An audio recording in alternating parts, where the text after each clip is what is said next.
Jangan hanya karena kue sepotong lalu katorang cerai bercerai. Jadi apapun alasannya, ini andil katorang semua. Katorang bangkitlah. Bukan hanya karena M1R lalu katorang mengakui bahwa katorang orang Maluku. Sebelum M1R pun katorang sudah orang Maluku. Tapi dengan kehadirannya M1R ini, ya berarti semakin membangkitkan gairah katorang orang Maluku untuk melihat satu dengan yang lain, memperkokohkan katorang orang Maluku agar katorang jangan terlalu mudah untuk dihasut orang agar terpecah belah. Jakarta ini dan dimanapun pada umumnya, katorang orang Maluku yang mengajarkan dorang untuk bekerja di lapangan.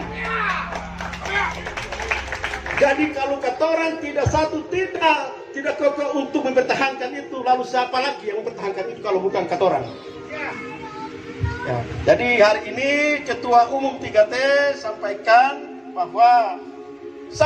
buat katorang basudara di sana, katorang tidak hadir bukan karena katorang tidak keberatan, tapi katorang adalah orang Maluku. Apapun alasannya, katorang tetap orang Maluku.